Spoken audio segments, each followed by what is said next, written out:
alerto al pueblo de Venezuela que se está llevando un golpe de Estado contra la institucionalidad, contra nuestra democracia, contra nuestra Constitución, contra el presidente Nicolás Maduro, presidente legítimo de la República Bolivariana de Venezuela.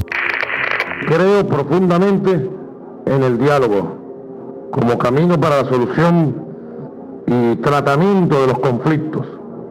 En el mundo que estamos viviendo, los conflictos políticos no se pueden resolver con las armas ni por la violencia.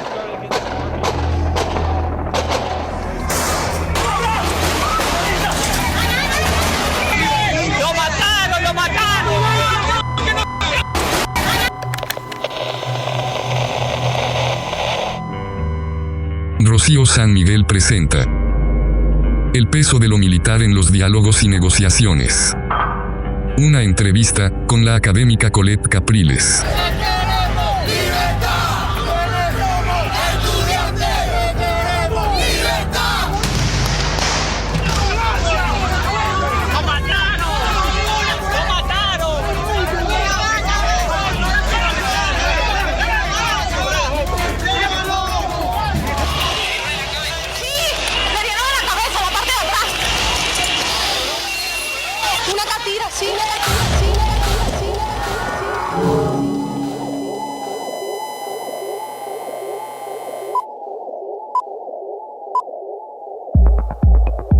Estamos con Colette Capriles, reconocida investigadora y experta en el ámbito de las ciencias sociales, filosofía, política y ética, profesora universitaria, individuo de número de la Academia de Ciencias Políticas y Sociales. Bienvenida, Colette. Muchísimas gracias, Rocío. Es un gusto estar aquí y poder conversar hoy. Para mí es un lujo realmente contar contigo para este podcast, porque normalmente, aparte de tus aciertos en los análisis, eres una investigadora comprometida en el seguimiento de la realidad política venezolana. Y queremos acercarnos para conversar contigo a un tema poco tratado en el análisis, que es el peso de lo militar en los procesos de diálogo y negociaciones. Y debo decir, para quienes nos escuchan, que Colette fue miembro del Grupo Estratégico de la Mesa de la Unidad Democrática entre el 2014 y 2015 y participante en el Grupo de Consulta de la Sociedad Civil convocado por la Delegación de la Oposición para las negociaciones con representantes del gobierno de Nicolás Maduro en los diálogos de República Dominicana en 2017-2018.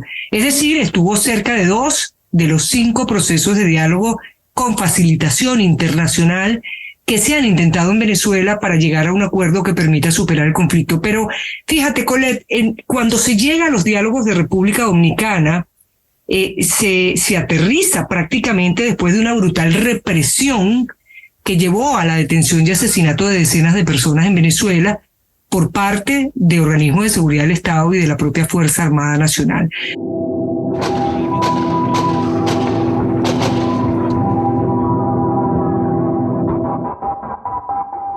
¿Por qué, a pesar de esas circunstancias, además muy paradigmáticas de ese 2017, pero en general respecto a todos los procesos, incluso el actual de México, que aún está abierto, por qué consideras no se ha incluido lo militar o a los militares en los procesos de diálogo y negociación entre la oposición y el gobierno en los últimos 10 años? Bueno, la pregunta es compleja porque yo creo que parte de las razones por las cuales eso no ha ocurrido tiene que ver con la manera en que el madurismo ha construido su relación con lo militar también, ¿no? Que es muy distinta a la que Hugo Chávez tenía, obviamente. Es un tema, por cierto, interesante de analizar y yo creo que, digamos, yo voy a decir una hipótesis acerca de cómo creo yo que es esa relación y lo podremos examinar luego en todo caso, pero yo creo que realmente la relación que hay hoy entre la fuerza militar y el gobierno, digamos, es una relación que primero ha establecido o ha mejorado, o más bien se ha concentrado en la corporativización nuevamente de la Fuerza Armada y de construir un propio de lo militar, aislado en un cierto sentido de la política, entre comillas. Ya voy a explicar eso, ¿no?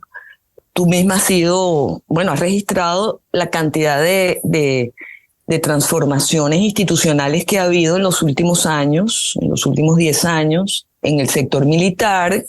Ricardo Sucre también escribió un artículo muy revelador porque se dedica más bien al tema puramente legal, en donde se ve claramente que ha habido una transformación del marco jurídico, pues, ¿no? En el cual se mueve esta corporación militar, y eso tiene consecuencias en la relación con lo político. Pero yo creo que se trata realmente de un momento en que la corporación militar se ve a sí misma como con su propia existencia y su propia ideología, entre comillas, ¿no? En el sentido de que los militares han reformulado su misión para hacerla compatible, no tanto con la Constitución, que sería el marco propio para ello, sino más bien compatible con el sistema político fáctico que existe, ¿no? Y eso ha sido a través de un intercambio que conocemos, ha sido un intercambio muy complejo, porque ha sido un intercambio también de poder económico, de espacios de existencia, pero también creo que ha sido un intercambio en el cual la Fuerza Armada se reconstruye, vamos a decirlo así, o se alinea con este sistema político fáctico, porque también le permite tener o desarrollar una visión propia de su misión en términos de un proyecto nacional. Y ahí sí hay una cosa muy básica y complicada, digamos, en el análisis de lo militar, a mi modo de ver, y es que los militares venezolanos hoy piensan que su misión está alineada con el chavismo en la medida en que el chavismo es un proyecto nacional. Y en la medida también, por supuesto, en el que no encuentran tal cosa como un proyecto nacional en la visión alternativa, en este caso de la oposición o incluso de la sociedad misma, ¿no? Entonces, a partir de eso, uno puede suponer, si eso es así, si esa hipótesis que estoy formulando es cierta, uno pudiera decir que los militares se sienten representados igualmente en estos sectores políticos o en los actores políticos que han negociado con la oposición y con el resto de la sociedad también, ¿no? Porque en ese sentido forman parte del mismo sistema. Entonces, no se siente que haya una distancia, ¿ves? entre la corporación y estos representantes o los miembros del gobierno, o por lo menos los miembros del gobierno que se asocian al mantenimiento del sistema político, ¿no? Sí. Yo no conozco, honestamente, vamos a ponerlo del otro lado, del lado de la oposición. No conozco realmente, no puedo dar testimonio, digamos, de si ha habido una aproximación hacia la corporación militar desde la oposición con un discurso o un planteamiento serio, ¿no? En el campo de la negociación. O sea, yo creo que eso no lo ha habido. Más bien, precisamente cuando me comentaste que este sería nuestro tema de conversación, más bien quedé pensando, ¿no? En que prácticamente el tema militar se ha vuelto cada vez más un tema tabú dentro de la conversación pública y dentro de la conversación política, ¿no? Entonces, creo que ahí no hay una invitación, pues, a la conversación de ninguna de las partes. Es muy interesante lo que planteas en la perspectiva de que los militares se ven a sí mismos como partícipes y actores claves, no solamente de la política, sino también del desarrollo nacional. Es decir, esa reinterpretación caudillista, desarrollista, nacionalista, que conlleva una impronta en este neocorporativismo militar, ¿no? Pero también hay sectores, digamos, dentro de esos grupos de poder, pretorianos, caudillistas, también han habido rasgos de individuos institucionales. Y fíjate, mencionas la oposición, el acercamiento de la oposición. Algunos hemos sido duros en criticar que a veces la propuesta de la oposición ha sido simplificada, subestimada incluso hacia hacia lo militar. Y además en ese contexto del 2017 no podemos olvidar incluso la convocatoria, el plebiscito que realiza la Asamblea Nacional Opositora ese 16 de julio del 2017 para demandar a la Fuerza Armada Nacional defender la Constitución y respaldar las decisiones de la Asamblea Nacional. Es decir, una manera de buscar romper, partir la Fuerza Armada Nacional entre quienes apoyan a Maduro y quienes apoyan a la oposición. Nuestra Fuerza Armada especialmente tiene que sentir en este momento que el peso de la democracia en Venezuela, el peso de la historia del pueblo venezolano y la democracia del mundo entero tienen una lupa puesta sobre la Fuerza Armada y sobre el resto de las instituciones de Venezuela, esperando que la lealtad sea a la Constitución. Y de allí la pregunta, pareciera que siempre hemos convocado a la ruptura, ¿no? Al que la Fuerza Armada Nacional deje de brindar el apoyo al gobierno, pero quitando esa perspectiva rupturista, incluso llamada por algunos conspirativa, ¿cuál puede ser la manera más eficaz? Fíjate que ni siquiera digo racional, más eficaz para la consecución de negociaciones, acuerdos que permitan superar el conflicto o incluir lo militar? Es decir, ¿cómo podemos incluir lo militar o a los militares para tratar de encontrar una resolución positiva del conflicto? Bueno, justamente, entre otras cosas, teniendo una hipótesis común acerca de cuál es la naturaleza hoy de la corporación y cuál es su visión. Yo creo que coincido en parte con lo que comentaba. Yo creo que justamente el núcleo de todo de esta afinidad que que están encontrando hoy los militares con el proyecto chavista es porque le adjudican al proyecto del chavismo un carácter de proyecto nacional. Y eso es, digamos, ni siquiera es ideológico, es casi identitario, por decirlo así, ¿no? Entonces, ¿qué nos dice eso? Que el apoyo del sector militar al gobierno de Maduro está condicionado a que eso siga siendo un proyecto nacional. ¿Me explico? Y no es, digamos, puramente político. No sé si me explico, no es puramente ideológico.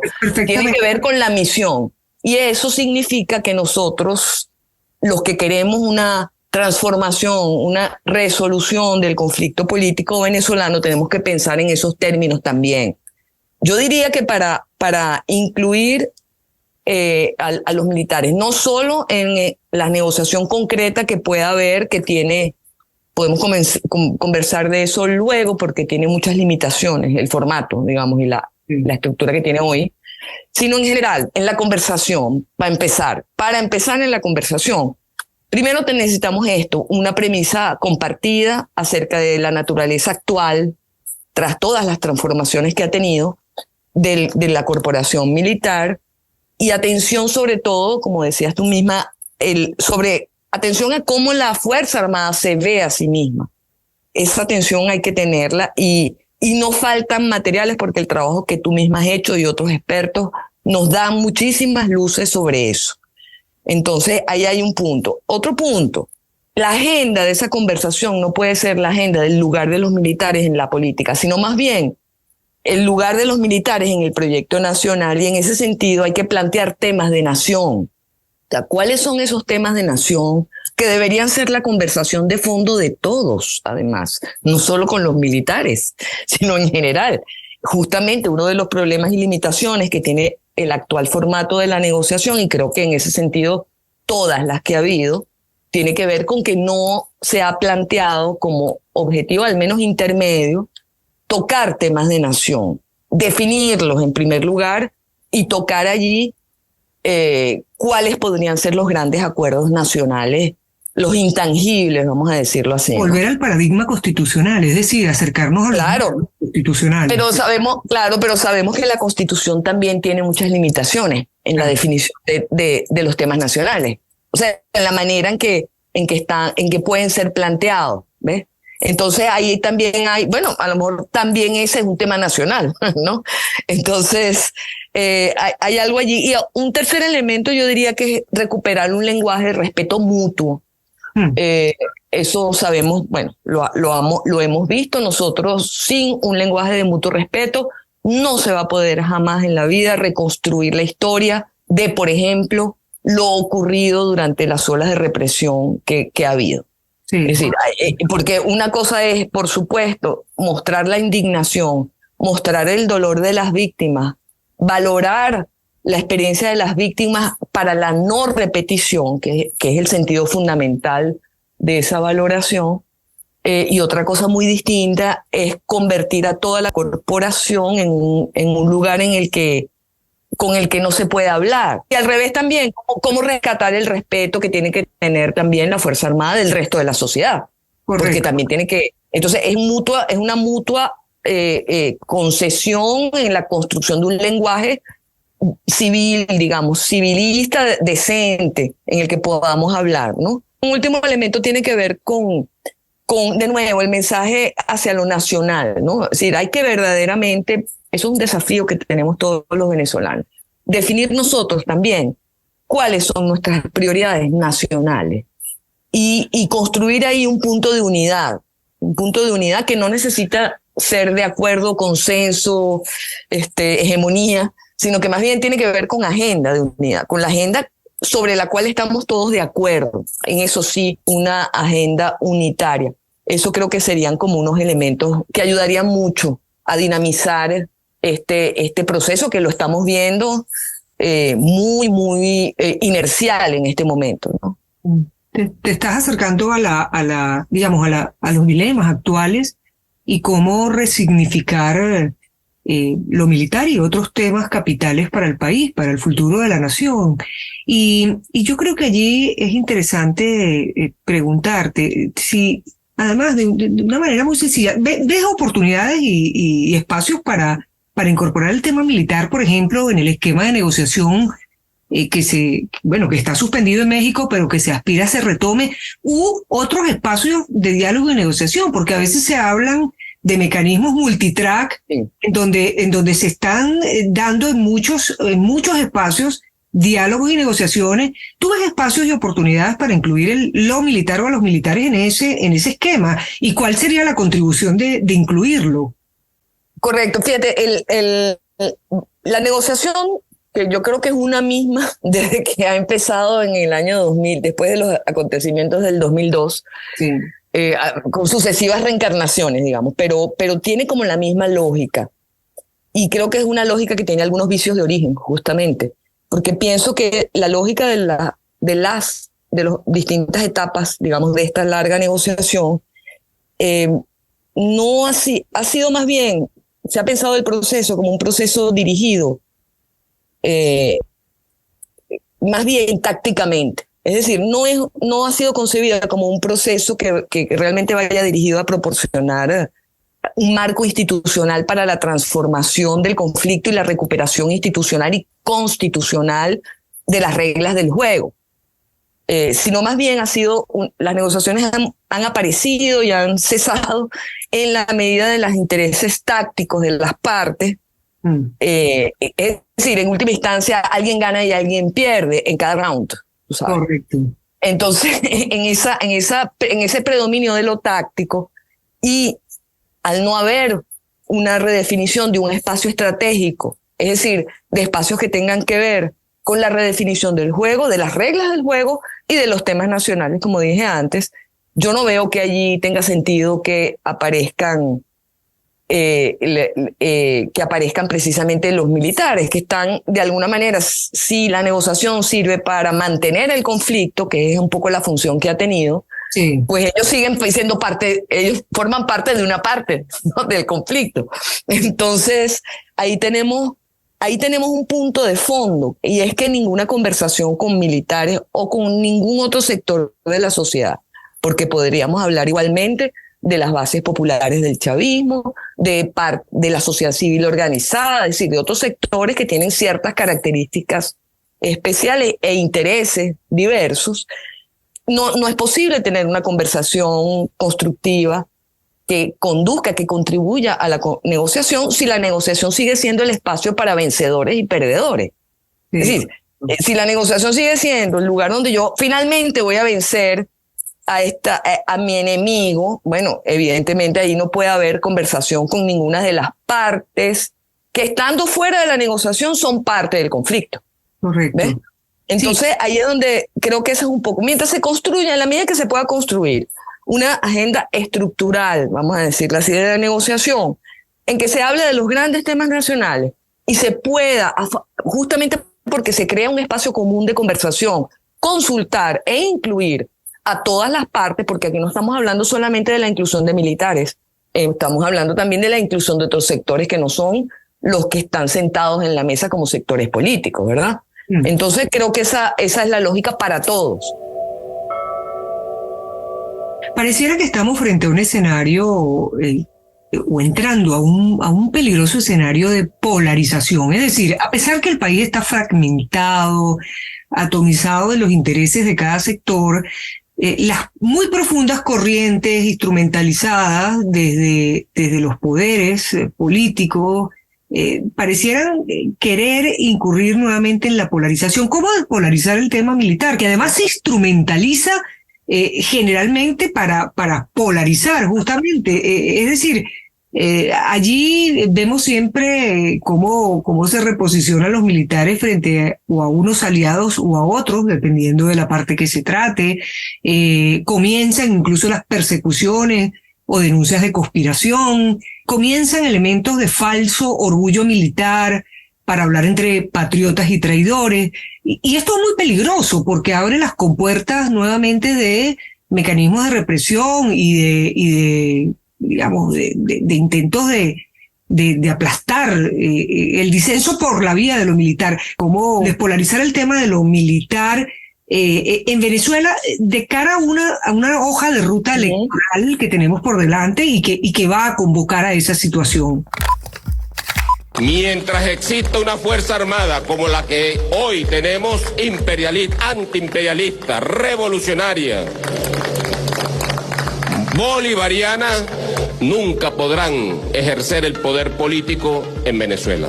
Yo creo que es bueno que lo entiendan. Esta facción de maleantes, politiqueros, que se han atrevido a poner en un comunicado allí, un adefesio de comunicado, a exigirnos a nosotros mayor compromiso. Justamente yo no creo que eso es una materia de conversación amplia, porque no podría yo dar una respuesta, pero quisiera que dejáramos claro cuál es el problema, por ejemplo, que eso ayudaría mucho. Y creo que el problema, como has dicho, vamos a ir a una etapa en la que nuevamente las elecciones, en este caso presidenciales y las que vienen luego, están siendo vistas no como una manera de solucionar el conflicto, sino como una prolongación del conflicto.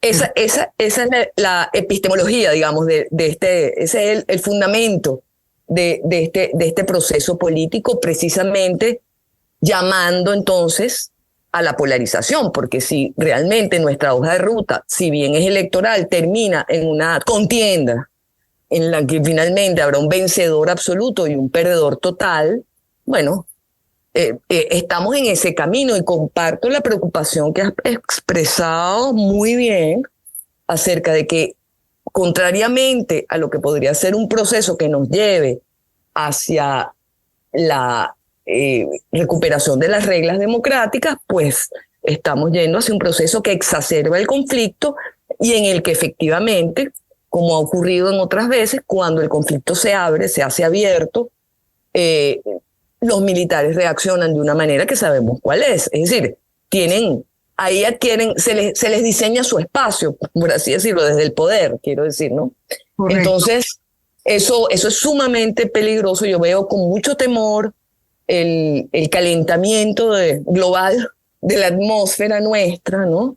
Creo que es un momento que todavía estamos a tiempo de construir un espacio de protegido, digamos, no, de que el conflicto se vuelva eso, se vuelve de nuevo el conflicto intratable que no va a ser resuelto ni siquiera por unas elecciones, sino que Al contrario, las elecciones van a terminar formando parte de una historia de prolongación de ese conflicto.